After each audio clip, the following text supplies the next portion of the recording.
Now opening a new fashion frontier in Africa. Special correspondent Fred Sam Lazaro has a report from Liberia on one man's effort to use his success in Silicon Valley to bring decent jobs to Africa, part of our series, Agents for Change. Every morning, nearly 100 women at this garment factory in Monrovia begin their workday with song. Liberian women wake up, they sing, "You are the leaders of the nation." Most of them grew up in nearby slums. Many had no formal education, and yet now they've become leaders in their communities and part owners of this factory. The man who built the factory is Chid Liberty, a social entrepreneur who was born in Liberia, the son of a diplomat whose family sought asylum in the U.S. during the country's 14-year-long civil war. Liberty was raised in Wisconsin, became an American citizen, and was working in Silicon Valley, living the American dream, he says, when he had a revelation. I was living in the Bay Area. I had a nice salary. I had a very expensive foreign car. I had everything that you think that a 20-some-year-old kid would want. But I realized that without going back to Liberia, I'd never really know who I am truly as a person. Liberty returned to a country which had been devastated by the war.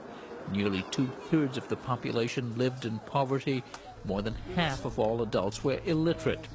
Although the country exported iron ore, rubber, and diamonds, those industries didn't create many jobs, he says. To me, that was crazy. How can we expect to pull so many people out of poverty if we're not actually making something, if we're not adding value to something? So I looked to countries that have done it in a really amazing way in Asia and said, I feel like this is Africa's time to do this. He decided to build a fair trade garment factory paying women competitive wages.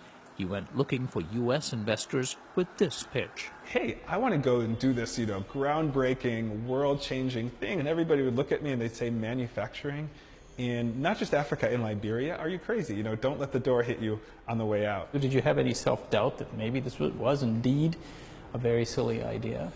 What I knew that I could believe in is the people in Liberia. Liberty eventually scraped together $200,000 from socially minded investors, enough money to buy 30 sewing machines and hire 30 women to work in his aunt's basement. They started by sewing simple things, T-shirts and tote bags, which were sold locally. 4 years of aggressive door-knocking finally yielded a jumbo prize, a multi-million-dollar order from the trouser maker Hager, and then another from a second company. A new building and new machines were purchased and 300 workers hired. When this was all done, it would have been about $40 million a year that we would be making from these two companies. We thought it was a pretty great business, as did our investors and everybody else. And then this. The Ebola outbreak in West Africa Ebola. 70% of this factory's employees lived in West Point, the neighborhood that was ground zero for the deadly virus.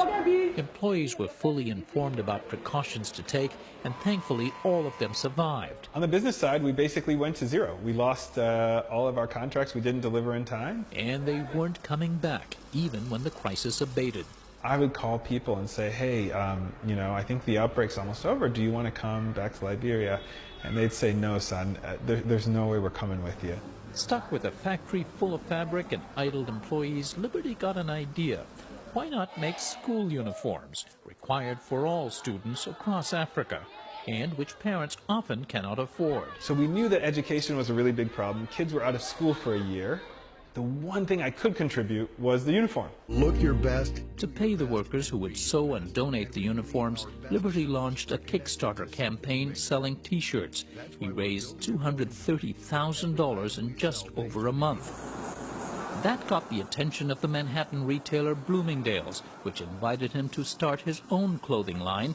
He called it, appropriately enough, Uniform. It includes basic T-shirts, pants, and jackets, and they're marketed as socially minded products. With each sale of a garment in the U.S., money is donated to the Uniform Project in Liberia. Okay, we brought you T-shirts. We went with him recently as he delivered T-shirts to the Monrovia Football Academy. So far, he's been able to donate 8,000 uniforms to schools across Liberia. Chid Liberty says he never thought he'd be in the fashion business, but now he says he's happy not to have to depend on other clients. I really thought there's no way we could do this on our own, but it's been amazing to see our own brands and lead with generosity and help put kids in school, and that's what ended up making the factory successful. The women seem happy too.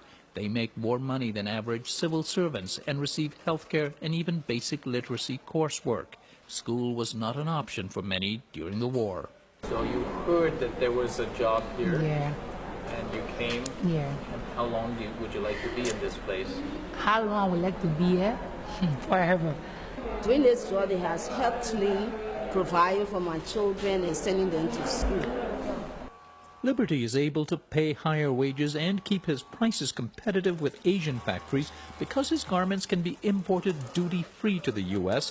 thanks to a special law designed to encourage trade with African nations.